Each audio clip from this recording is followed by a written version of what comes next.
मंगलाचरण। अभी आपने मंगलाचरण किया। मंगलाचरण क्यों किया जाता है? कार्य की निर्विघ्न समाप्ति के लिए।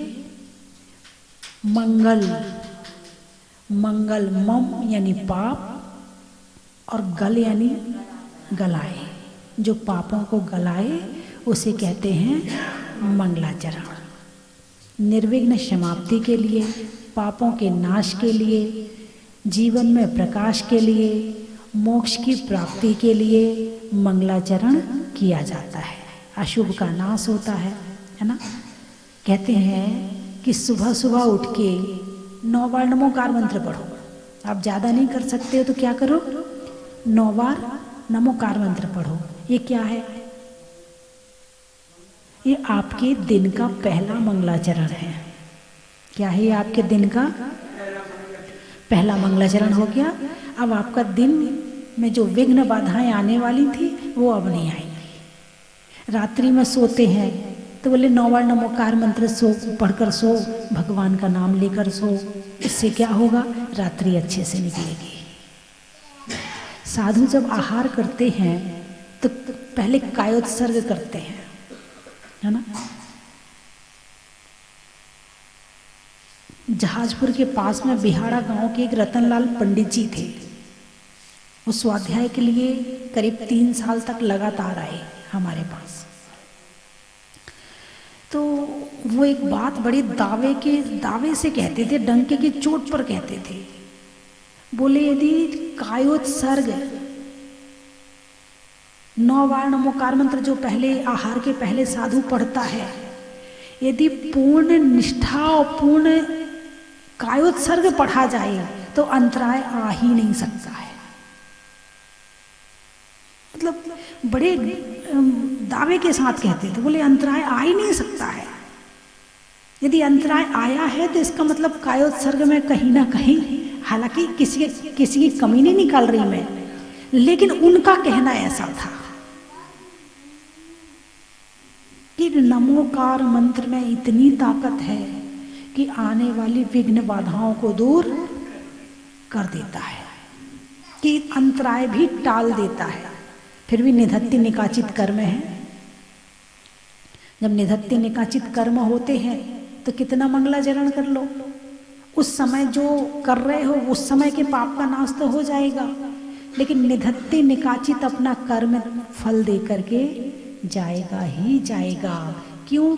क्योंकि वो कर्म ही ऐसा है कि वो किसी भी चीज से टलता नहीं है। उसका नाम है निधत्ति निकाचित, बिना फल दिए नहीं जाते। यदि अंतराय आना है, निधत्ति निकाचित है तो आएगा, लेकिन यदि सामान्यतः आना है, कर्म हल्का है और नमोकार मंत्र ध्यान से पढ़ लिया तो टल जाएगा।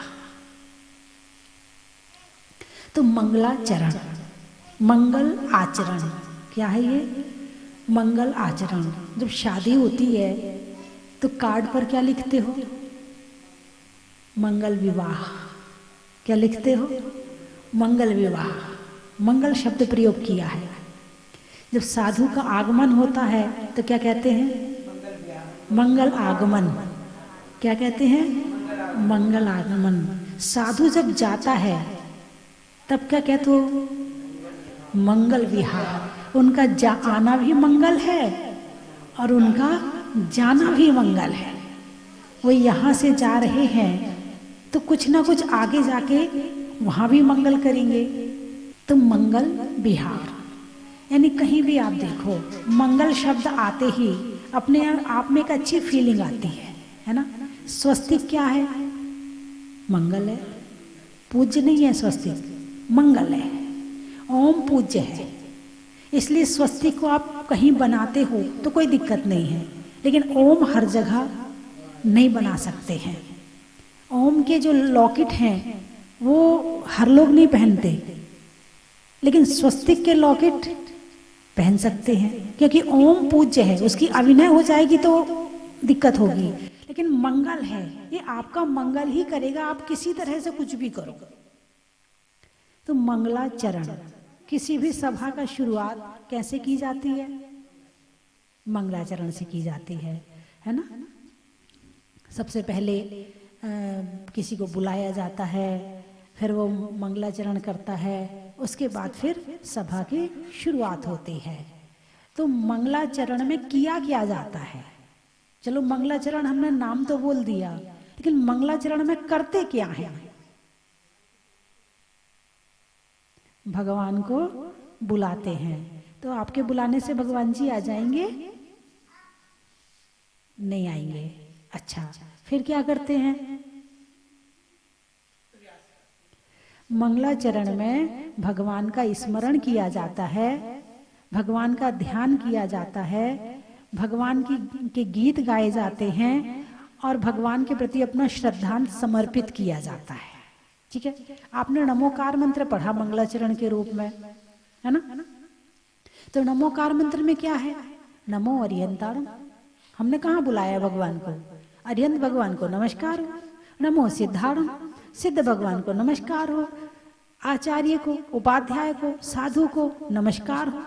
उसमें बुलाने की जरूरत नहीं है, भगवान जहाँ हैं वहाँ हैं। और यदि हमने नमस्कार भाव से कर लिया तो हमारी आत्मा के परमाणु वहां पहुंच गए। कनेक्शन होता ना, कनेक्शन, बिजली का कनेक्शन, यदि तार जोड़ दो तो करंट आना शुरू हो जाता है ना?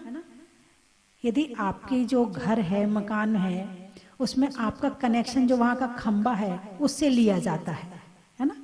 और नहीं लिया जाए तो नहीं आएगा। तो पावर हाउस से कनेक्शन लेना पड़ता है। वो खंबा कहाँ से जुड़ा है? पावर हाउस से जुड़ा है। पावर हाउस कहाँ से जुड़ा है? जहां बिजली बनती है। तो ऊर्जा कहाँ से निकल रही है? अरिहंत, सिद्ध, आचार्य, उपाध्याय और साधु। अब आपको इनसे अपना कनेक्शन जोड़ना है। और कनेक्शन किससे जुड़ेगा? उन्हें पकड़ने से। यदि आपने साधु को पकड़ लिया तो आपका कनेक्शन हो गया क्या? अरे बोलिए ना। और मन में आपके साधु नहीं है और हाथ से पकड़ लिया साधु को, कनेक्शन हुआ? नहीं हुआ। आपने साधु के हाथ पांव नहीं पकड़े, लेकिन आपका मन उनके पास में है, कनेक्शन हो गया? अरे बोलिए ना, कनेक्शन हो गया ना? है ऐसे ही नमोकार मंत्र है। नमोकार मंत्र यदि भाव से पढ़ लिया, नमो अरिहंताणम, अरिहंत भगवान को नमस्कार हो, और आपका मन कहाँ पहुंच गया? अरिहंत विदेह क्षेत्र में। कहाँ बैठे इस समय अरिहंत भगवान? विदेह क्षेत्र में।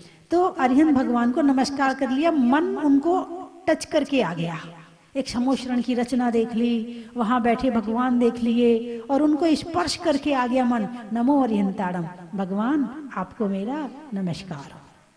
नमो सिद्धाणम, पहुंच जाओ सिद्धालय में। हम आंखों से नहीं देख सकते हैं, लेकिन ज्ञान से महसूस कर सकते हैं कि जितने सिद्ध भगवान हैं उन सब की आत्मा को मेरा नमस्कार है। आपने उनको टच कर लिया, आपका कनेक्शन हो गया। नमो आहिरियाणम, आपने आचार्य को नमस्कार किया। आचार्य परमेष्ठी के चित्र को याद करो और उनको वहां जाके नमस्कार करो, भाव से, शरीर से नहीं, भाव से। तो आपने उनको स्पर्श कर लिया। नमो वज्रायाणम, उपाध्याय को स्पर्श कर लिया। नमो लोहे सवशावणम, बहुत सारे साधु देखो, बहुत सारे साधु बैठे हैं, आचार्य बैठे हैं, उपाध्याय बैठे, मेरा नमस्कार हो, नमस्कार हो। और ऐसे भाव से आपने नमस्कार किया तो समझना ये जो नमस्कार किया है ना, ये नमस्कार ही पापों का नाश करेगा। और आप यहाँ वहां दे,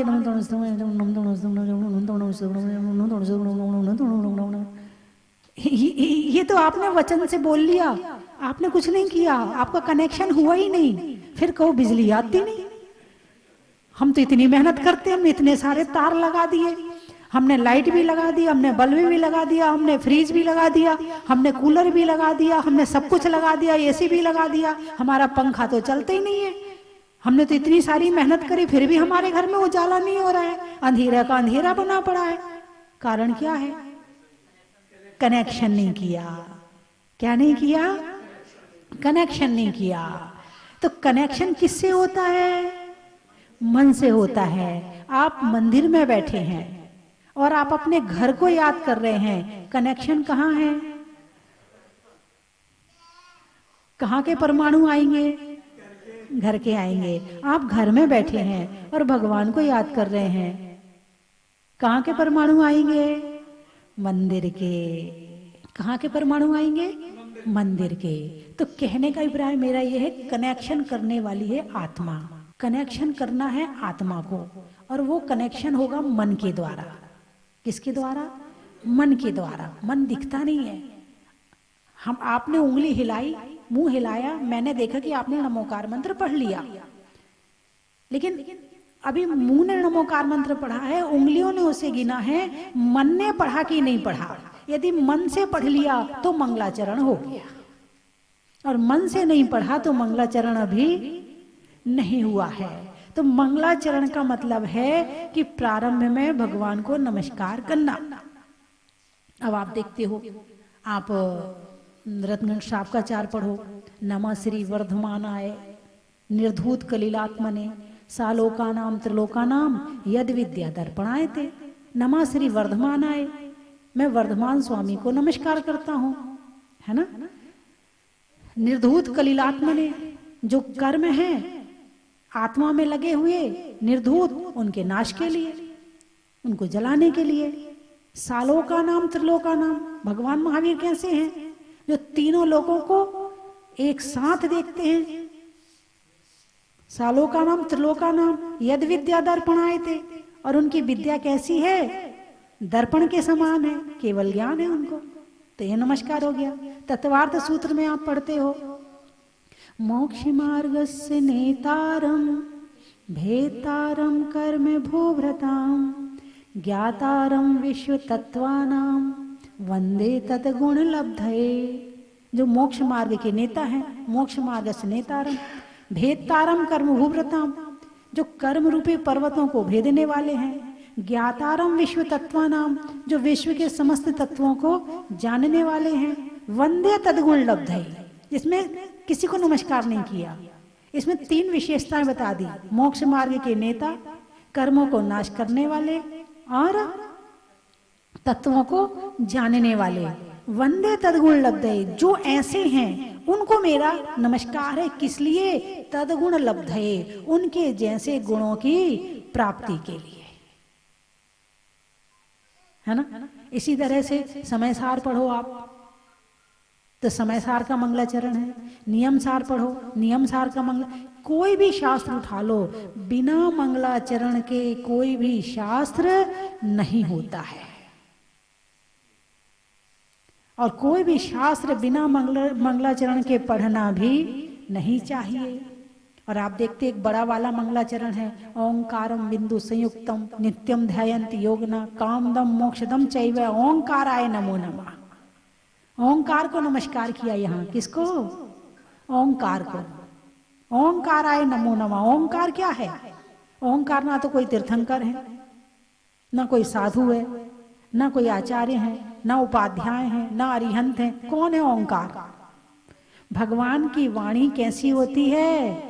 ओंकार मई होती है, ओंकार ध्वनि बोलते हैं जिसे। तो ओंकाराय नमो नमः, इसमें नमस्कार किया किसको?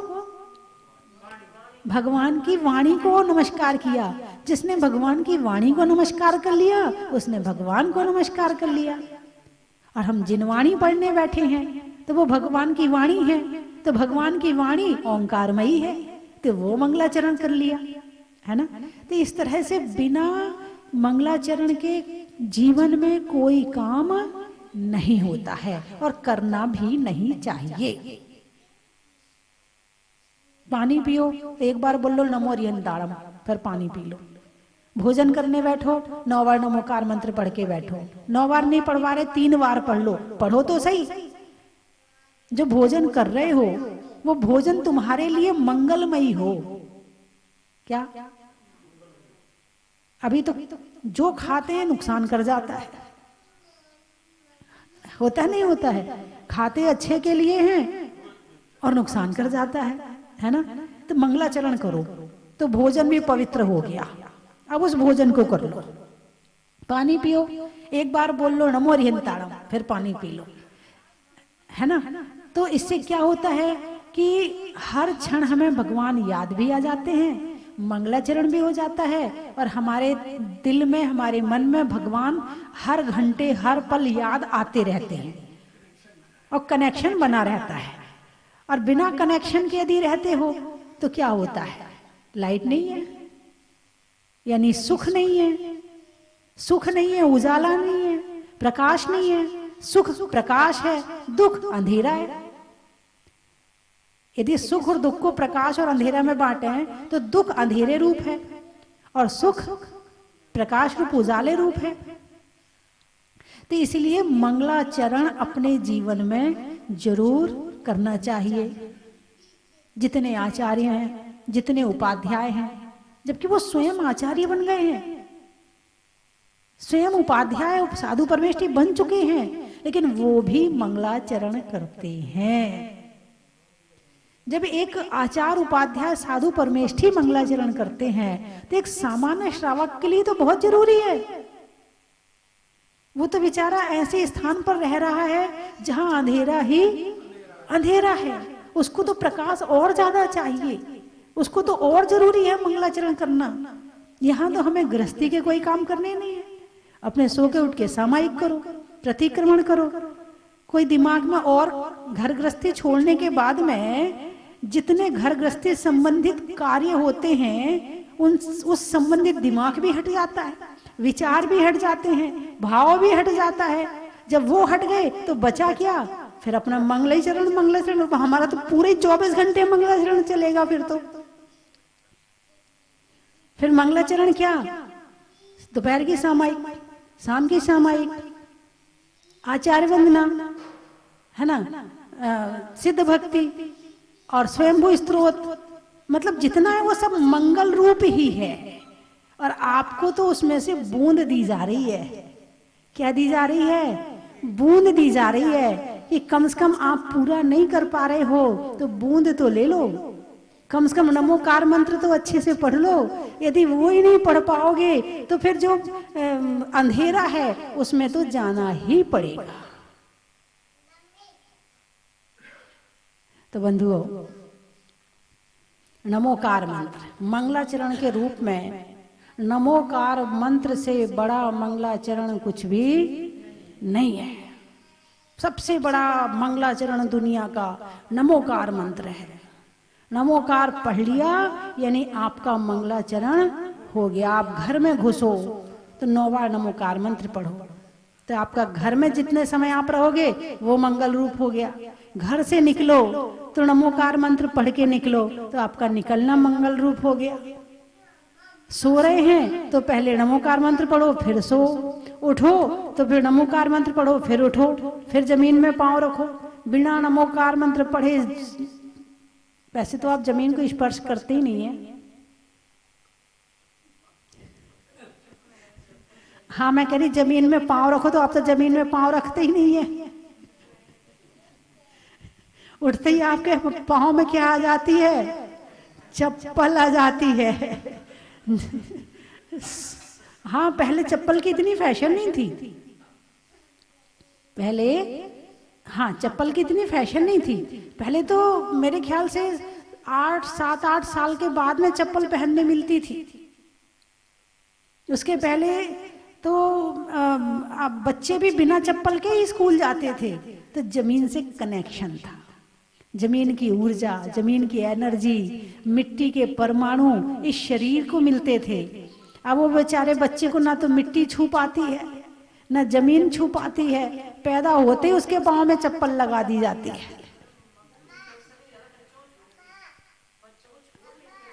और भाई इन्फेक्शन किसको होता है मिट्टी से, जिसके शरीर में कमजोरी है, जिसका शरीर पावर वाला है, उसको पत्थर भी खिला दो वो भी पच जाएगा।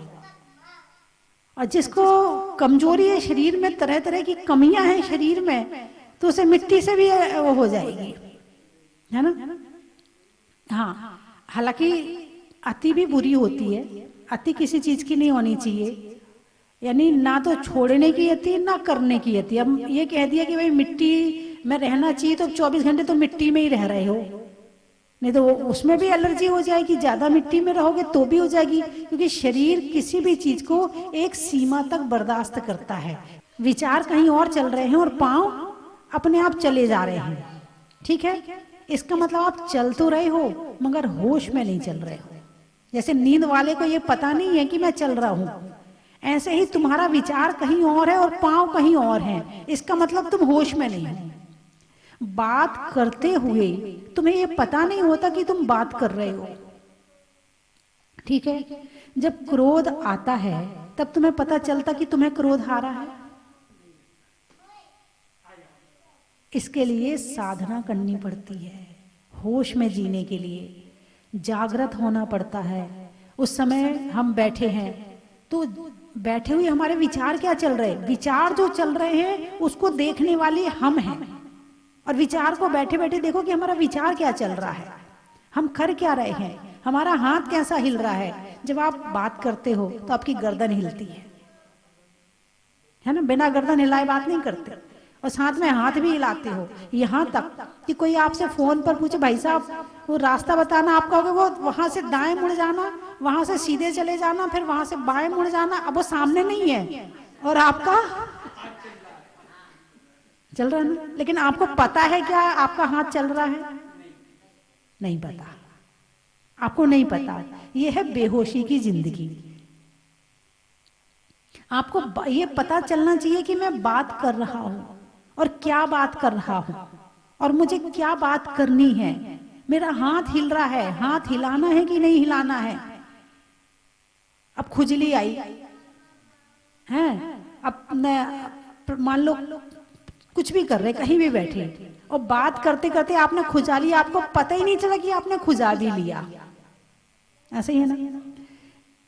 तो मंदिर में यदि आपको कषाय और पाप छोड़ने हैं तो होश पूर्वक मैं मंदिर जा रहा हूं या जा रही हूं, मैं क्रोध नहीं करूंगी, मान भी नहीं करूंगी, मायाचारी लोभ भी नहीं करूंगी, और हर क्षण वहां मंदिर में जागृत रहना पड़ेगा कि मेरे भाव क्या चल रहे हैं, मेरे भाव पूजा की लाइन में है कि नहीं है, मेरे भाव घर तो नहीं पहुंच गए, मैं भगवान के दर्शन कर रही हूं तो मेरे भाव भगवान के दर्शन में है या कहीं और है।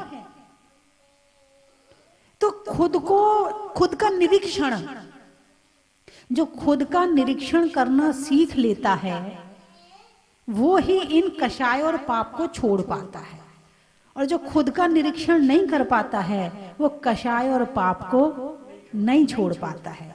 तो इसके लिए सबसे पहले होश में जीना। कैसे जीना? होश में जीना। हमें क्रोध आ रहा है तो हमें पता चलता है कि हमें क्रोध आ रहा है। हमारे मन में कोई विकल्प उठता है तो हमें पता चलता कि हमारे मन में विकल्प उठ रहा है। हम चाह रहे कि इसको छोड़ दें मगर नहीं छोड़ पा रहे, लेकिन ये पता चल रहा कि ये गलत है, ये विकल्प मुझे करना नहीं है, ये विचार मुझे करना नहीं है, फिर भी ये मन में चले जा रहा है और हम इसे रोकना चाह रहे। तो रोकने के लिए फिर अगला स्टेप उठाओ। जिस काम में आपका मन लगता, आपका स्वाध्याय में मन लगता, आप स्वाध्याय कर लो। आपका प्रवचन सुनने में मन लग रहा है, उससे मन हटाने के लिए प्रवचन सुनने बैठ जाओ। कुछ और नहीं है तो लिखने में तो मन लग ही जाएगा। शुरुआत में नहीं लगेगा, शुरुआत में तो मन भागेगा, लेकिन फिर भी तुम कोशिश करो कि लिखना है। तो लिखते लिखते लिखते लिखते लिखते 4-5 लाइन के बाद में आपको लगेगा कि आप बिल्कुल एकाग्र हो गए हो। फिर आपको नहीं पता चलेगा कि बाहर का विकल्प चल रहा है। ऐसा नहीं कि असंभव है, संभव है, संभव है। यदि संभव नहीं होता तो हमारे भगवान कैसे बनते? उनका भूत और हमारा वर्तमान एक सा है। भगवान जैसे भूतकाल में थे, आज हम वैसे वर्तमान काल में हैं, और भगवान का जो आज वर्तमान काल है, यदि हम प्रयास करें तो हमारा भविष्य काल बन जाएगा। जैसे नमोकार मंत्र पढ़ना है, बेहोशी में पढ़ते हैं, पता ही नहीं कि नमोकार मंत्र भी पूरा पढ़ लिया। तो नमोकार मंत्र 9 बार पढ़ने का नियम ले लो कि होश में नमोकार मंत्र पढ़ेंगे। आप देखोगे कि उस नमोकार मंत्र के ध्यान से आपके अन्य कार्यों में भी होश आना शुरू हो जाएगा, क्योंकि ये अभ्यास होता। शुरुआत तो करनी पड़ेगी, उसको नमोकार मंत्र से शुरू करो, आपका मन भागेगा। आपने कहा नमो हरिहंताड़म, जैसे समूह में पहुंचे मन भाग गया, फिर वापस लाओ उसे, फिर कहो नमो सिद्धाड़म, सिद्धालय में पहुंच गए, फिर आयरियाणम वज्झाड़म आते हैं तो फिर भाग जाएगा, उसको फिर वापस लेकर आओ। तो धीरे धीरे अभ्यास के पहले 9 बार करो, फिर 27 बार करो, फिर 51 बार करो, 52 बार करो, फिर ऐसे करते करते इसे बढ़ाते जाओ। आप देखोगे कि आपका मन होश पूर्वक नमोकार मंत्र पढ़ना शुरू कर दिया और धीरे धीरे जीवन में भी कंट्रोल पावर आ जाएगा। होश यानी कंट्रोल पावर। क्या होश यानी कंट्रोल पावर? मेरा रिमोट मेरे हाथ में है, अभी मेरा मन मेरे हाथ में नहीं है। अभी हम नमोकार मंत्र पढ़ते हैं लेकिन मन भाग जाता है, पढ़ाना था मन को और वो ही भाग जाता है। एक चंचल बच्चा है, चंचल बच्चे को जैसे संभालना पड़ता है ऐसे इस मन को संभालना पड़ता है। चलिए मैं 3 चीजें बोलूंगी, आपको कहना बड़ा ही महत्व है। जीवन में सदाचरण का, टोकों पर चरण का और करने में मंगलाचरण का, अनाज में चना का, गर्मी में पना का और करने में साधना का, चढ़ने के लिए जीने का, ज्ञानामृत पीने का, ज्ञानामृत पीने का। कहाँ गया? नहीं आया। और मंगलाचरण करने का।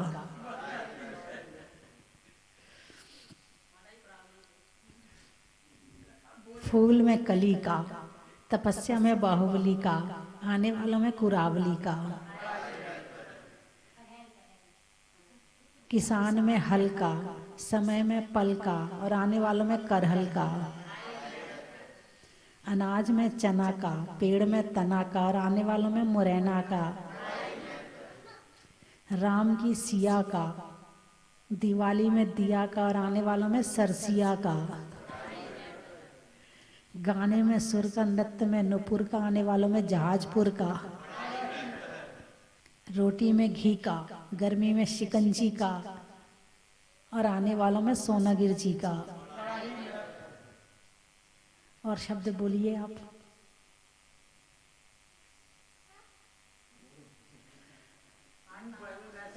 पाठशाला, दुकान में लाला का, मकड़ी में जाला का और आने में पढ़ने में पाठशाला का,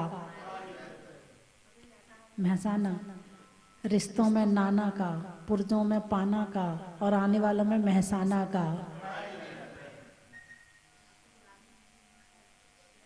और शब्द हैं आपके पास? नहीं है? ध्यान नहीं आ रहा? जीवन में ज्ञान का, तलवार में म्यान का और नहीं आने में ध्यान का, नेता में सुभाष चंद्र बोस का, नहीं आने में रोस का और पूजा करने में होश का।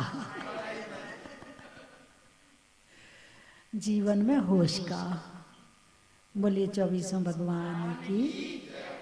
शिष्यों में चाणक्य का और मुरैना में होने वाले पंच कल्याणक का बड़ा ही महत्व है।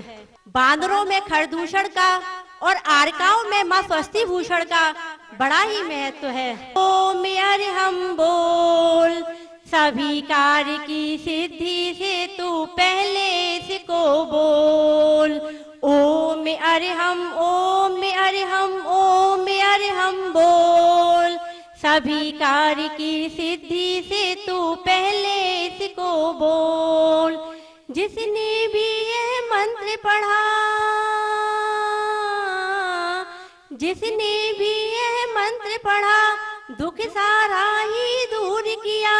जिसने भी इसको ध्याया, सुख का पारावार लिया, सुख का पारावार लिया। इसकी महिमा इसकी शक्ति नहीं सका कोई तोल। ओम अरहम ओम अरहम ओम अरहम बोल। ओम अरहम ओम अरहम ओम अरहम बोल। सभी कार्य की सिद्धि से तू पहले इसको बोल। भोजन से पहले तू ध्यान ले। भोजन से पहले तू ध्यान ले। चलते फिरते भी तू गा ले। सोने से पहले जग करके मन को इसका नाद सुना दे। मन को इसका नाद सुना दे। सिद्ध शुद्ध अवरुद्ध मंत्र से तू अपना मुख खोल। ओम अरहम ओम अरहम ओम अरहम बोल। ओम अरहम ओम अरहम ओम अरहम बोल। जनपद मैनपुरी से आज इस तीर्थ धाम ज्ञान तीर्थ पर पूज्य माता जी के दर्शन के लिए पूज्य माता जी का प्रथम चातुर्मास हमारे नगर कुरावली में 96 में हुआ और तब से लेकर के लगातार माता जी बिहार करती हुई जहाजपुर नगर में पहुंची और जहां पर भगवान मुनि सुब्रतनाथ जी की असीम कृपा से स्वस्ति धाम जहाजनुमा मंदिर का निर्माण कराने के पश्चात इस ज्ञान तीर्थ पर मुरैना में पधारी है और यहाँ पर 1 फरवरी से पंचकर्ण प्रतिष्ठा महामहोत्सव का आयोजन होने जा रहा है। मैं पूज्य माता जी के चरणों में बारंबार वंदनानी निवेदित करता हुआ कि जिनके पावन चरणों से बन गई है माटी चंदन, जिनके पावन चरणों से बन गई है माटी चंदन, मुरैना में आ जाने से हुआ अलौकिक बंधन, मुरैना में आ जाने से हुआ अलौकिक बंधन। ऐसी पूज्य माँ स्वस्ति भूषण माता जी के चरणों में मेरा सत बंधन। काफी समय से इच्छा थी कि मैं क्षेत्र के दर्शन करूं। आज जैसे जनालय में प्रवेश किया मन में परिणाम में अलग ही विशुद्धि बढ़ी। बहुत अच्छा लगा मुझे। धन्यवाद। स्वस्ति धाम मुझे जाना है, मन में है ये धारणा। 20वें तीर्थंकर की मूरत हो, 20वें तीर्थंकर की मूरत को मन चन की थाल को सजाओ रे आज, रत्नों की थाल को भर लाओ रे आज। आओ आओ करे रे गुणगान आरती भगवन की। आओ आओ करे गुणगान आरती भगवन की। आओ आओ करे रे गुणगान आरती भगवन की।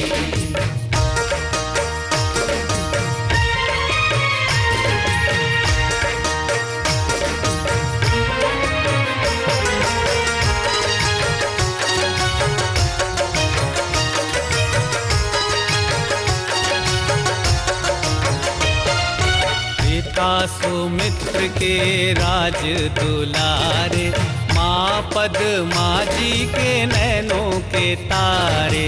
पिता सुमित्र के राज दुलारे, माँ पद्मा जी के नैनों के तारे।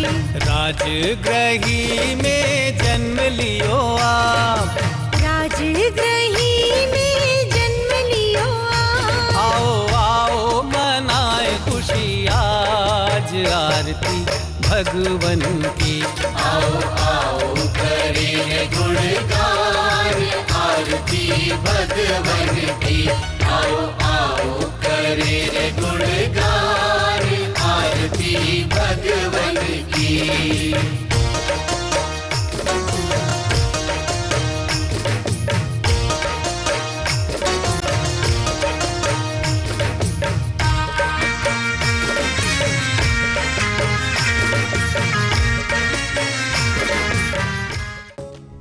परम विदुषी लेखिका गणिनी आरिका रत्न श्री 105 स्वस्ति भूषण माता जी, जिन्होंने मात्र 20 वर्ष में 100 से भी अधिक किताबें लिखकर जैन समाज को अनूठा योगदान दिया है।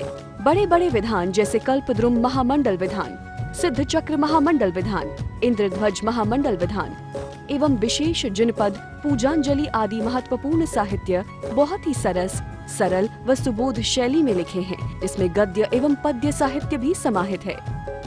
इन महान साहित्यों को पढ़कर आप भी अपने ज्ञान का विकास कर सकते हैं। साहित्य प्राप्त करने हेतु आज ही संपर्क करें। संपर्क सूत्र 7906062500 9868345768।